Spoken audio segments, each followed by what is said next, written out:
Hi, I'm Annie with Forest of Arden Healing Arts. In this video, I'm going to show you how to do a few basic moves of lymph drainage therapy to help support your immune system.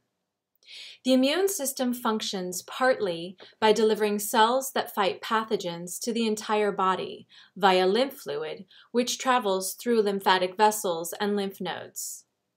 A healthy and strong immune system requires that the lymph be free-flowing and that the lymph vessels and nodes be free of obstructions.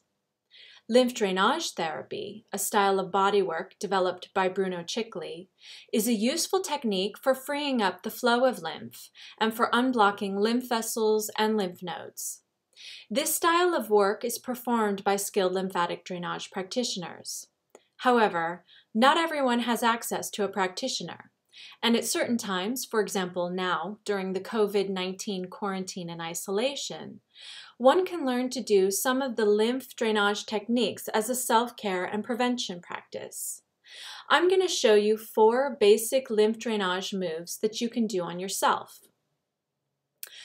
Let's first look at some basic lymph anatomy and physiology. Lymph is a clear, transparent, or yellowish alkaline liquid. It is less viscous than blood. The composition of lymph varies, but in general it contains the cells of the immune system, leukocytes, or white blood cells, macrophages, and the pathogens they have killed or are in the process of killing. Lymph also contains water, proteins, lipids, carbohydrates, enzymes, urea, minerals, hormones, and gases. Lymph travels through lymph vessels, which form a parallel pathway to the blood circulation. Tiny lymph capillaries, 15 to 120 microns in diameter, are distributed throughout our body. They collect cells and pathogens from our tissues and the interstitial fluid, the fluid between our cells. The capillaries have junctions in their walls that are opened by intercellular pressure. Lymph drainage therapy serves to encourage this capillary opening and fluid collection, especially in places where the interstitial fluid has become more viscous or even hardened and crystallized. Once the fluid is in the lymph vessels, it travels through larger vessels, which are fitted with one-way valves. Lymph fluid is pushed towards the heart and the liver for excretion by movement around these lymph vessels. This movement includes muscular action. When you use your muscles, their contractions squeeze the local lymph vessels and push the fluid in both directions. The presence of the one-way valves keeps the fluid moving towards the heart. Inverting your body also encourages lymph to flow from the lower body towards the heart, hence the importance of inversions in a yoga practice. The other way to push lymph is through massage. Circulatory massage and structural body work push the lymph similar to how muscle contraction does, and lymph drainage works specifically to move the interstitial fluid into the lymph vessels. Lymph drainage therapy is indicated for poor lymph flow and for edema. The lymph also travels to lymph nodes. Lymph nodes, which are 2 to 25 millimeter bean-shaped structures, are found throughout the body, but are concentrated in the axilla, the groin, the abdomen, the neck, and the breasts. They serve as a stadium, as it were, where the fighting cells of acquired immunity battle pathogens. The lymph circulation brings the captured pathogens to the veteran immune-fighting cells to be destroyed. The macrophages clean up the battlefield and transport the dead pathogens, including viruses, bacteria, parasites, and cancer cells, to be excreted. The lymph trunks and ducts are the largest and final pathways just before the lymph is deposited in the deep venous return to the heart. It is these trunks and ducts that I'm going to show you how to drain in this video. A lymph drainage session begins at the terminal pathway and works backwards through the system. When the large ducts at the end of the system are drained, they produce a sucking force that pulls fluid through the entire system. Lymph drainage is a difficult skill to learn, but even if you only do these 4 moves, you will encourage the flow of lymph throughout the entire system. The first place we will work is the angulus venosus, the junction of 2 veins behind the collarbones. In most people, the final lymphatic trunk, the thoracic duct, dumps its contents into this junction. Draining this location will encourage the flow of lymph through the entire system. The thoracic duct travels just in front of the vertebrae through the thoracic cavity. We can contact it at an enlargement called the cisterna chyli, which sits just in front of the 12th thoracic and 1st and 2nd lumbar vertebrae, usually to the right of the aorta.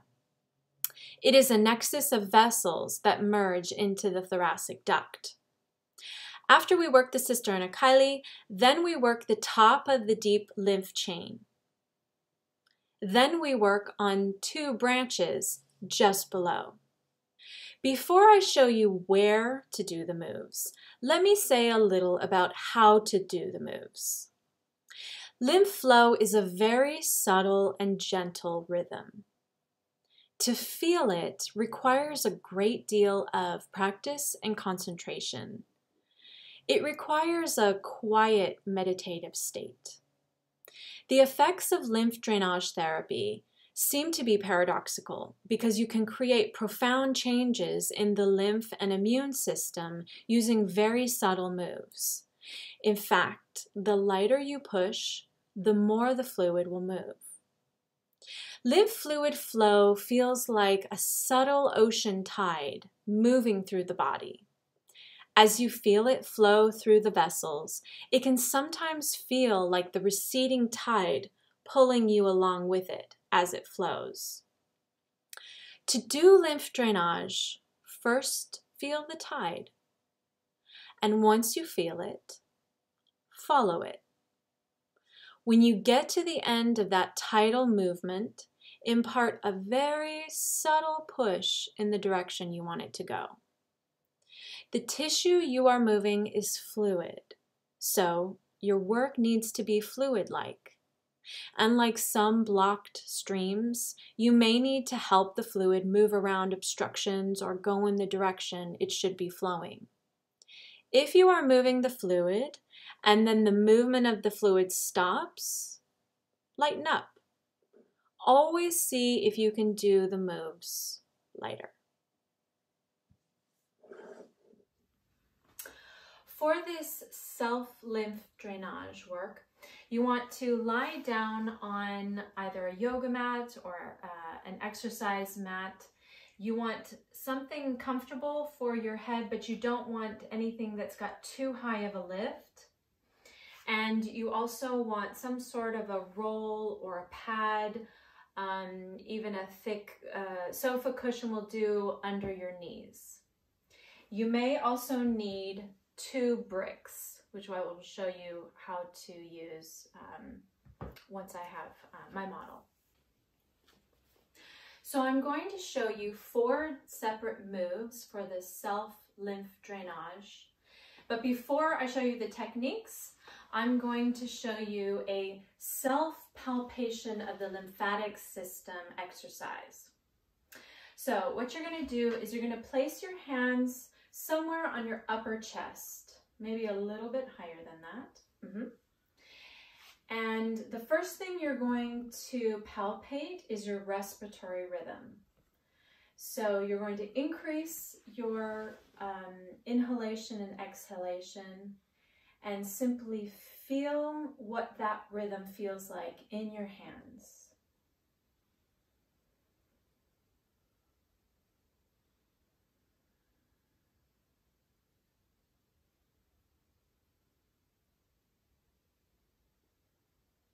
Good. And once you have a nice sense of a strong sense of your respiratory rhythm. Now you're going to listen for your heart, your circulatory rhythm, your heartbeat. So you can listen to it here, or if you need to move your hands down a little bit so that they're directly over your heart, you're going to listen for your heartbeat and try to feel that rhythm in your hands.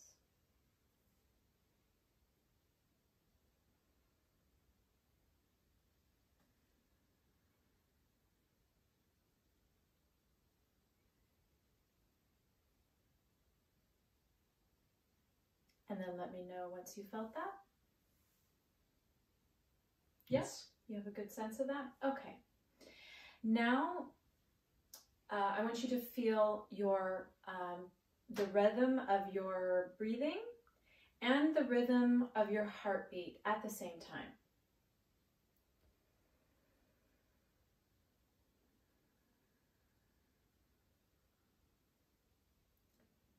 So you're going to allow those two to coexist in your palpation at the same time in your hands.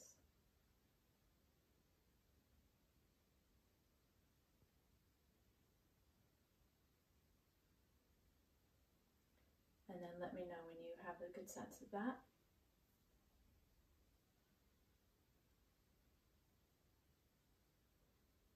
Yes. Yeah, you feel that? Okay. So now you're going to listen for a third rhythm. And this third rhythm is your lymphatic system.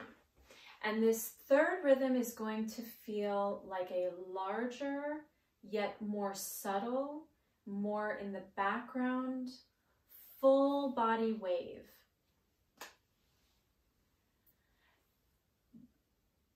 Going in both directions. And it's going to be in the background of the respiratory and the circulatory rhythms. So with your hands in the same position, see if you can feel this wave sense, this wave rhythm in your body. It's going to feel like a tide.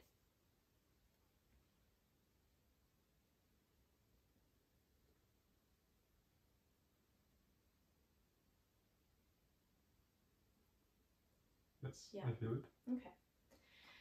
Now, if as you're watching the video at home, you don't feel these yet, just know it takes a lot of practice and time to develop this very sensitive sense of touch and palpation. So practice it. If you need to stop the video, rewind, and try to feel those different rhythms, go ahead and do that. Okay, now we're going to move on to the first technique. So you're going to use the pads either of your fingers and hand palms or the pads of your fingertips. For this first move, we're going to just use the pads of our fingertips. Okay, so the pads of the fingertips are going to be located just above the collarbone, with the ring fingers right at the corner of the collarbone where it connects to the manubrium, and then the pinky is going to be on the inside of that corner right here. So here's your clavicle. Here it turns a corner. This is where it connects to the manubrium here. The manubrium is right here, and then that connects to your sternum. So you're going to place these fingers on the top part of your clavicle. This one goes on the corner, and this one rounds the corner here. So your touch is very soft, very gentle. If you need, this is where these blocks come in handy. If you need to lift your elbows so that you can relax your shoulders and relax your hands here, you can put these blocks under your elbows. Does that feel more comfortable? Yes. Okay. So with a very gentle touch, you are going to feel for that tide in this location. And the direction of the lymph is going to be medial and then down towards the heart. So in this location, you're listening for the lymph movement in this direction and down. So like the receding tide of the ocean, it's going to feel like it's sucking you into it. It's going to feel like it's sucking your fingers into the drainage in this direction, So with your fingertip pads, you're simply going to follow that tide in towards the midline and down towards the heart. And at the very edge of that movement, you're going to give it a very gentle nudge. And when I say a gentle nudge, what I mean is that you are going to take the skin. So I'm just going to show him here. You're going to take the skin and glide the skin across the surface. So with his fingertips, so if I can show them, with his fingertips, he's going to glide the skin medial and encourage the medial and down towards the heart drainage.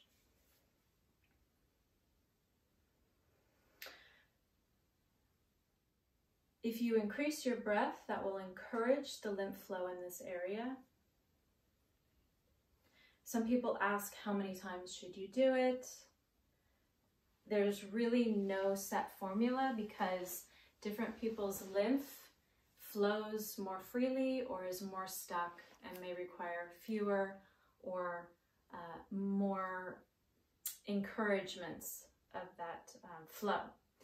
So once you're encouraging that flow and you get to the end and you give it a gentle nudge, encourage, and then the lymph will essentially say, let go.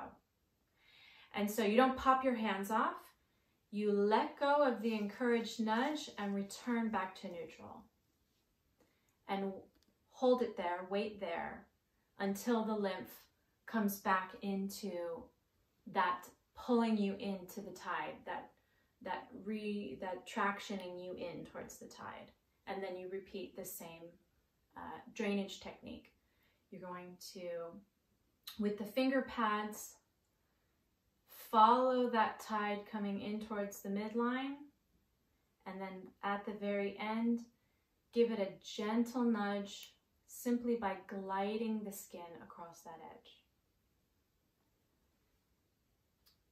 Okay?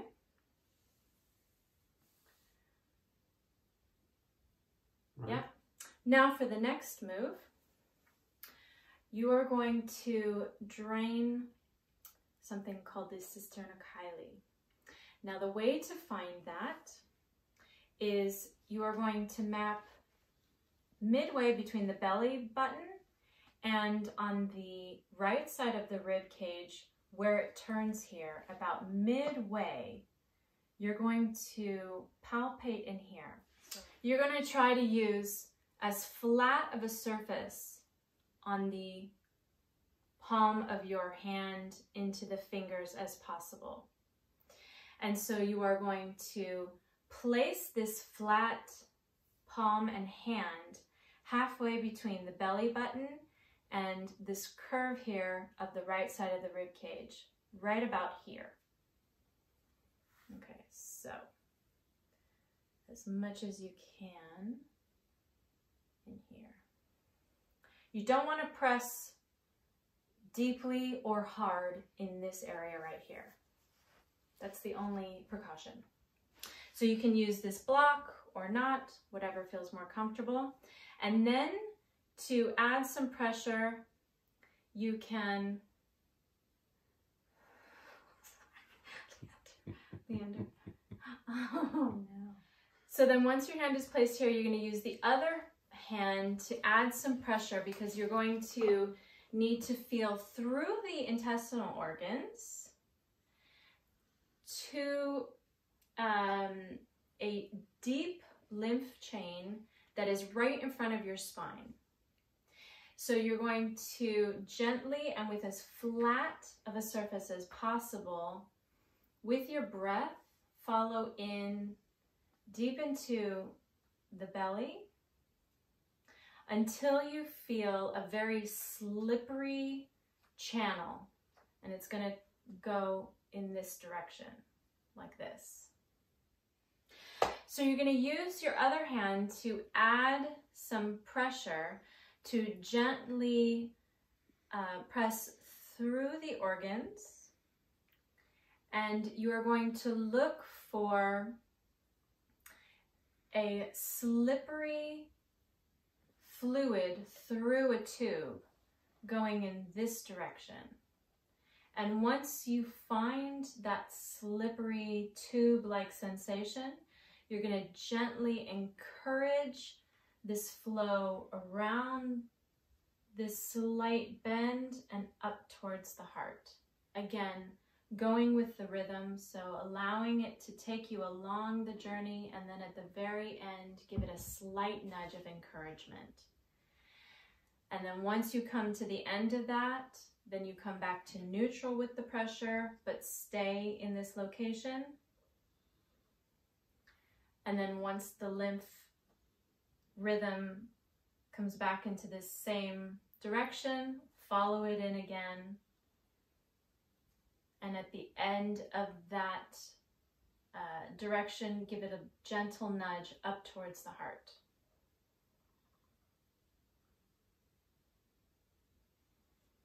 Okay, now for the next placement, you're going to use the hand as a ruler and put the pinky side of your hand right at the belly button, and then a hand's breadth away from your belly button. That's your location. So now hand me again with the flattest surface as possible. Now you're probably going to need to use this part of your hand just to fit in that area. And see if you can relax your wrist as much as possible, and then add some very gentle pressure. You can just let the hands be as relaxed as possible. Yeah, but simply adding pressure. Now, when you add pressure through the organs, you shouldn't feel anything pinchy or uncomfortable. It may feel like pressure, but the pressure should feel comfortable. If you feel anything awkward or specifically pinchy, come off of it and see if you can come into that area, that same area, from like a slightly different angle and avoid whatever it was you were pinching. It could just be a little tube or an organ that's kind of not moving out of the way enough. So once you're here, same thing. You're going to find that slippery sense of liquid going through a tube, and it's going to go straight up towards the heart. And again, you're going to follow, allow that rhythm to bring you in towards that movement. And then at the very end, encourage a gentle nudge in that direction until you come to the end, and then come back to neutral, holding there, and allow the lymph system to reset.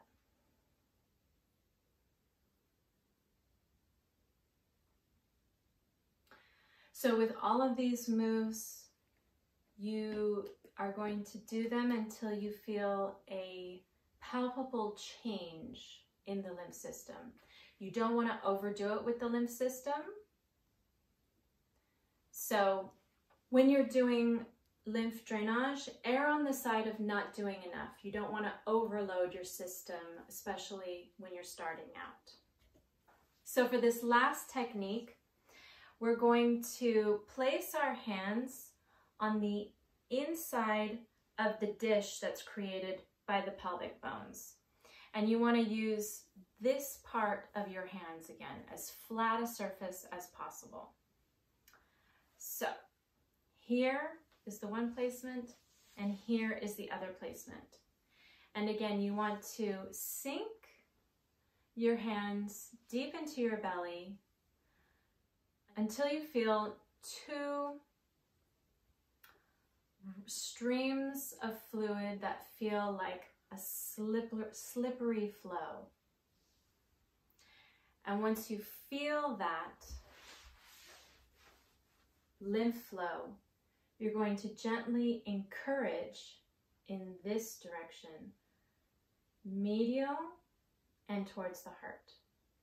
So it's going to go in this direction. You're going to encourage that lymph flow to go in this direction. If you hear intestinal gurgles, it's a very good sign.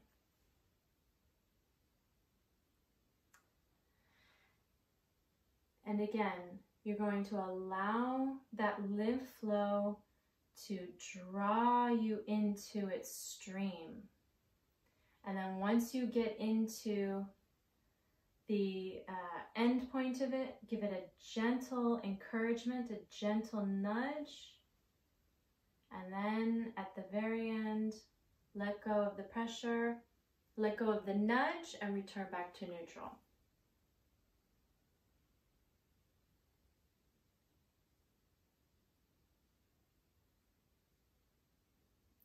And you'll see one technique he's using to connect to the lymph is he is taking in a deep inhalation, and with the exhalation, he's following that lymph in.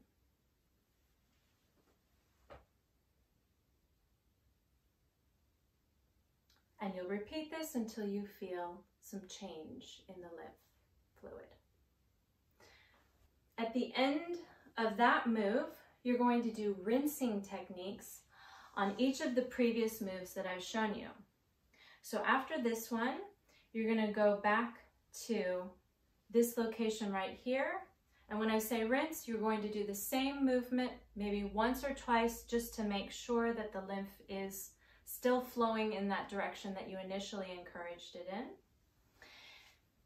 Yeah. And then you'll come to, once you finish with that location, then you'll come back to the cisterna chyli here, encouraging the lymph to flow in this direction. 1 or 2 cycles.